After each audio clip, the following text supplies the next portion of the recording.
have Brother Neser Ali. Brother Ali, you are live on the Women's Song Community Experience. Thank you so much for joining us this evening for the Occupy a Library event. Thank you for having me. I appreciate it. I've definitely been enjoying the show, and I appreciate the time that you and Brother Williams put into making sure that folks are trying to stay awake. Wonderful, wonderful. So you have works that you would like to share with us. Would you please do us the honor? Actually, I do. A lot of the research and the reading that I do, whether it's for my classes or for another book that I'm writing, and really even just my hobby enjoyment reading, is really kind of focused around anthropology and archaeology. And there is a good book. I'm going to go over here and quote the title. It's a really good book about the Olmec civilization in the Central America region, and it's a book written by an author by the name of Amber Vanderwarker, and it's called Farming, Hunting, and Fishing in the Olmec World. It's really a good book. It's one of the best ones that I've seen. It came out in 2006, and in this book she has one of the best, I guess you could say, concentration of various tidbits of information about these ancient Negroid peoples. For instance, she talks about the types of foods that they ate, the types of animals that they ate, the types of fruits and vegetables that they ate, how they organized their cities to accommodate rotation of crops around the outside of the village area, how they were actually able to cure seeds to last 100 years. That's the type of stuff that I'm interested in. You know, like how do you start a city from the village level, and how do you rotate your crops around the outside? How do you actually figure out what things you need to eat in what proportion, you know, based off of that? And it's a very, very good read. It's not too hard. She's got some good graphs and pictures in there, and she's not overbearing with the over-technical language.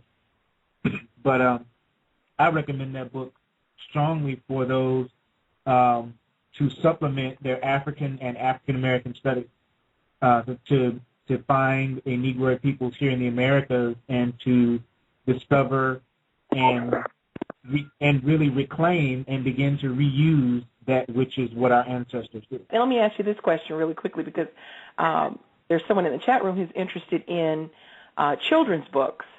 Yes. So are there any children's books that you can recommend? They have a couple small books that are probably for, I would probably say, middle elementary school.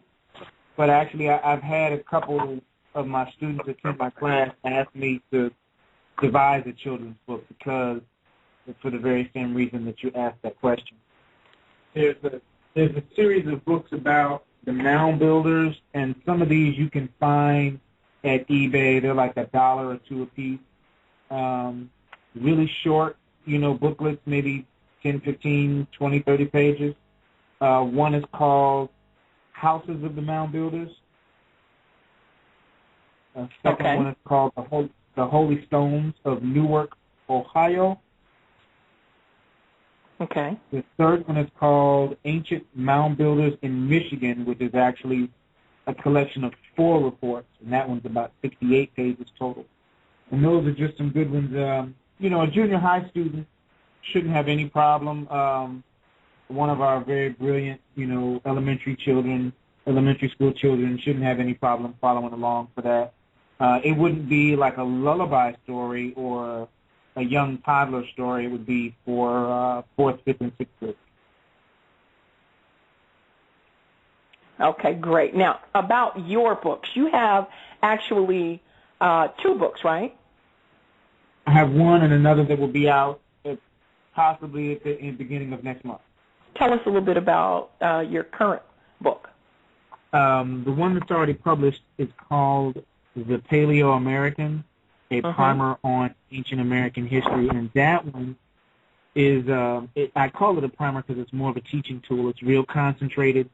It is meant to bring forward about the last 150 years worth of research on these negroid peoples in the Americas, and it follows the people as their name changes over time. Uh-huh. A lot of people don't understand that, and I follow it no matter what the name is used to describe our people. I show you where there is a consistent description as a thread that follows through all the name changes, and that's really what you have to follow. It's just a cranial measurement, and you can follow it and trace it all the way through.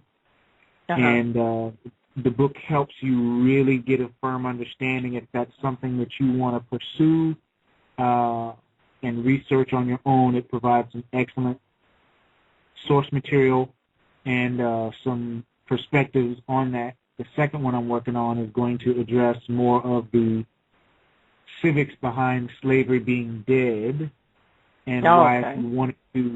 if you wanted to move as a Paleo-American right now, commercially and in interacting with government, then the second book will help you understand how to have that conversation with people. Right. Okay. That sounds very, very interesting. And so how do you get these books? You can actually order current book, because the second one isn't out yet. But how do you get your book? The first one is available at my website, Paleo-American.com. That's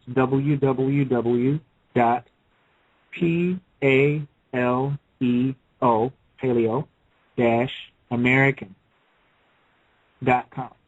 And on the left, you can follow the hyperlink on the left, and it will take you to the product list, and you can order the book there for first edition signed copy.